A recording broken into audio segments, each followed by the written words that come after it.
pi there. In this video, we'll be discussing the ellipse and work on some easy examples surrounding it. So without further ado, let's begin. So let us first define what is an ellipse. So by definition, an ellipse is the set of all points whose distances from two given fixed points sum up to a constant. We call these two fixed points the foci of the ellipse. To illustrate how that works, we first plot the foci. So let's denote it by F1 and F2. And how would the ellipse look like? The ellipse would be this figure. So what the definition tells us is that, so suppose that we have a point out here. If we obtain this distance out here and this distance out here, let's denote it by, let's say, D1 and D2. What the definition tells us is that if we add D1 and D2, this must sum up into a fixed constant, let's say C. And if we do that again, let's say we have a point out here. If we add this distance out here and we have this distance out here,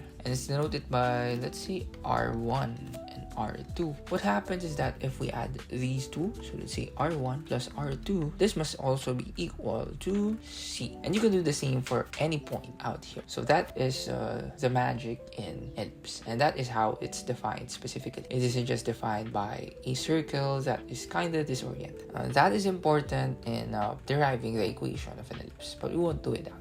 Let us define some parts or things associated with it. So the first being is the center. So the center is the midpoint of the two foci. It is located here in the middle. So you can imagine that if you have a line out here, then your goal is to obtain the midpoint. It would be around here. Then next one, we have the vertices. So the vertices are the point of intersection of the line through the foci and the ellipse. You can view it this way. So suppose we have a line through the foci. The line through the foci would be around here. Clearly is a line through the foci and it intersects the ellipse around exactly here. That's why these two are the vertices. One important thing to note here is that the vertices, the foci, and the center are all in one line horizontally. So that would be important later on. After the vertices, we have the major axis. It's basically a line segment containing the vertices out here as its endpoints. And if we have a major axis, we also have a minor axis. A minor axis is a perpendicular bisector of the major axis with endpoints on the ellipse. So take note that it is a perpendicular bisector, meaning that this thing must be like 90 degrees. And moreover, it bisects the major axis, which means that this one must be equal. That's why you kind of expect that this minor axis must pass through the center. Also, take note that its endpoints are out here. And observe that its endpoints out here is obtained just by shifting the center up and down. And take note of that as well in the vertices. This is obtained by shifting the center to the left and to the right. You could see the same here for the focus. Shift the center out here, out here.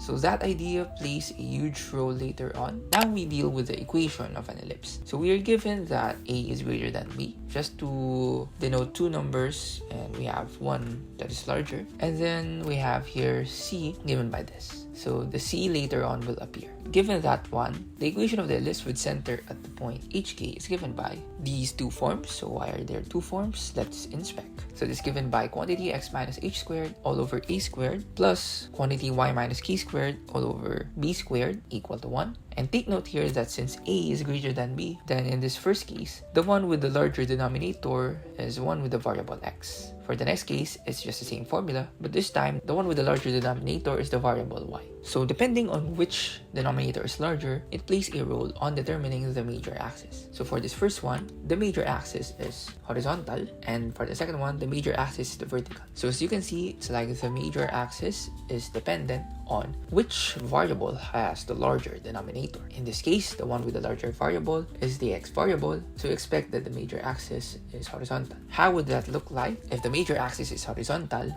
then your ellipse must look something like this. It means that the one with the larger width is the one that is along the x-axis, and the one with the smaller length is the one with the y-axis.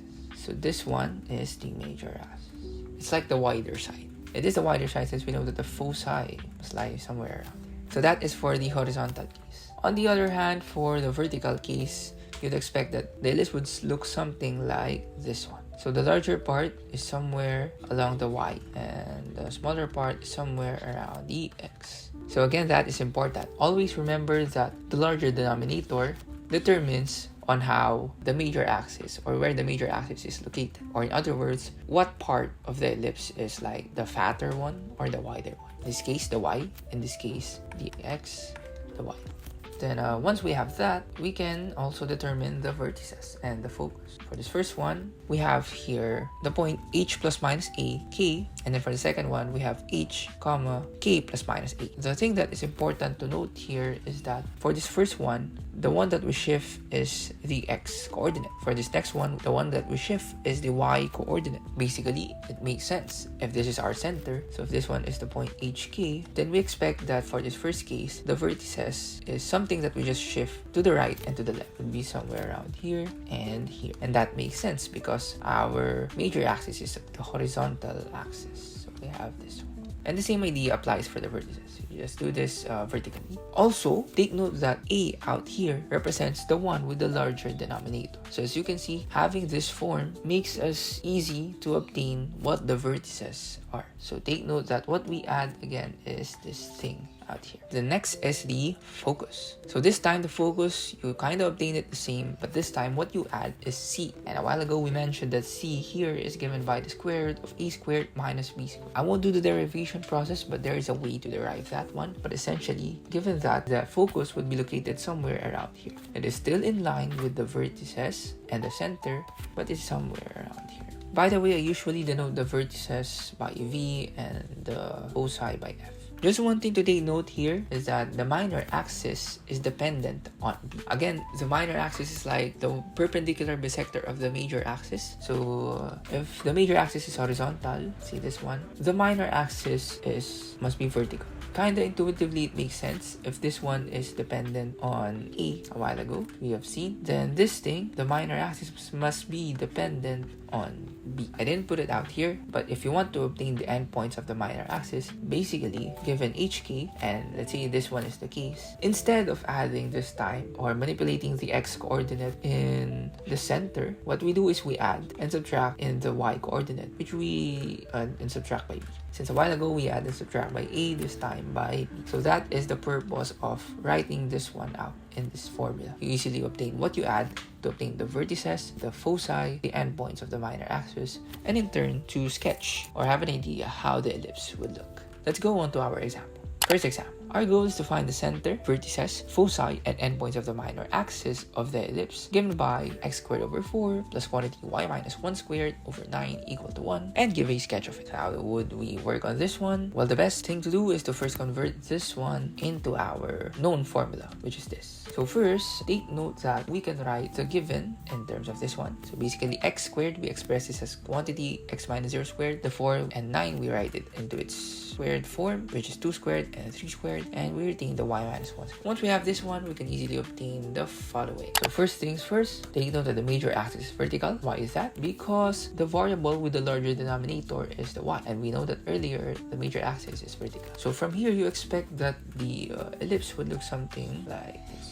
But it's over here. It's over here since we know that its center is equal to the point 0, 1. That is determined again by this one, 0 here and 1 here. Would be located somewhere around here. Aside from that, we can also determine the vertices. So the vertices, again, since our major axis is vertical, it must lie here, must be in line with the center vertically, and we obtain these 2 points. So how was that obtained? Basically, again, what we add and subtract from the center is this one, the larger denominator, which is 3, and we add and subtract the y coordinate of the center since we want it to be in line with the center vertically. So we have here 0, 4 and 0, negative 0, 4, 0, negative. After the vertices, we have the foci. The foci is given by the point 0 and 1 plus minus square root of 5. So how was this obtained? Basically, 0, 1 out here is the center, and we add and subtract square root of 5 to obtain the first focus and the second focus. Why is it square root of 5? Well, if you recall earlier, this one here, what we add and subtract in the focus is represented by C, and that is obtained if we know the A and the B. The A here is the 3 and the B here is the 2 since A must be larger than B. So once we have that, take note that a while ago we stated that C is equal to the square root of A squared minus B squared.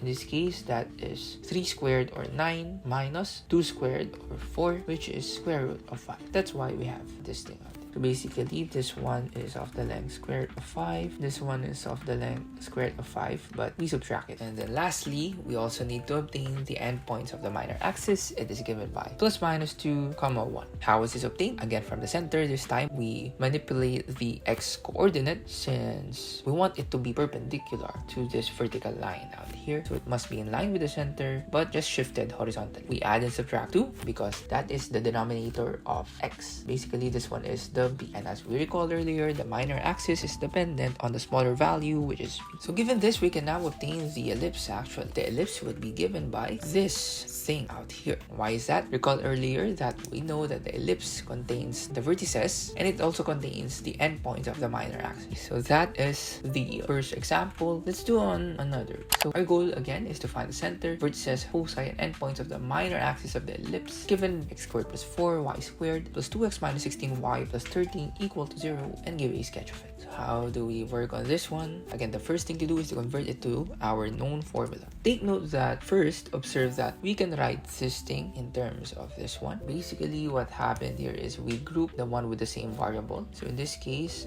we group x squared and 2x out here, and then we group 4y squared and negative 16y out here, then factored out 4. And then lastly, for the constant, we just leave it on the other side. So given this, you need to expect that what we will do is completing the square, since again we want to obtain a form that has like x minus h squared and y minus k squared. So completing the square is the best thing to do out here. In particular, for this first one, take note that if we add 1 out here, so we must also add 1 out here, this thing is now a perfect square. On the other hand, for this one, what would make this perfect square? Well, we can add 4, and since we add 4 out here, we need to add 4 times 4 on the other side. And the reason being is that because technically if we add 4 out here, we still need to multiply 4 to it to obtain an equal correspondence on the other side of the equality. Then once you have that one, we can complete the square now. So take note that this first one factors into x plus 1 squared, and the second one factors into y minus 2 squared. Simplifying this one, we have 4 times 4 is 16 plus 117 minus 13 is 4. And then from here, to obtain the form that we want, take note that we divided 4 out here. So we divide 4 out here to obtain 1, and then we just express this corresponding parts into like this one we express as 2 squared, this one as x minus negative 1 to match the formula, and this one as 1 squared to obtain out here.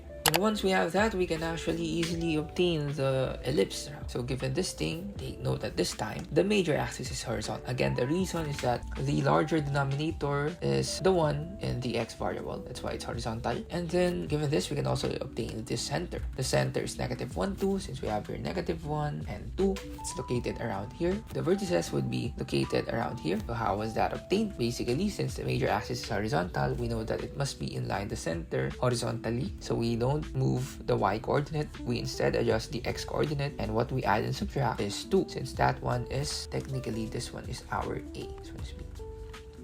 So given that, we can also obtain the foci. Again, the foci is obtained. Basically, we know that it must still be in line with the vertices and the center, so it's around here. And what we add and subtract to the x coordinate this time is the c. So this one is c, and that is obtained by c equal to the square root of a squared minus b squared, which in this case is 2 squared, which is 4, and b squared or 1 squared, which is 1, which is given by square root of 3. That's why we have this thing out here. And then once you have that, the last thing to do is to obtain the endpoints of the minor axis, and that is given by these 2 points out here. Again, how was that obtained? This time, since we know that the vertices and the foci are around this line, we want it to be perpendicular to it. So we have this here, and then what we add and subtract from the center is the b out here, which is 1, since it is the smaller value. And this time we add and subtract the y coordinate, since we want to shift it up and shift it down. So we add and subtract 1 out here to obtain this and this. Once you have that, the ellipse would be somewhere around here. So this time we have an ellipse that is oriented, or the fatter side or the wider one is along horizontal. Just to end this one, take note that kindly help me to provide better math content to you by answering the Google form in the description down below. It's just a 3 question asking you what you liked about this video, what you disliked about it, and what you want to see in the future content in this channel to help me cater my math content towards you and your needs in your journey in math. So yeah, I hope you enjoyed that one, and that's it. Have a nice day.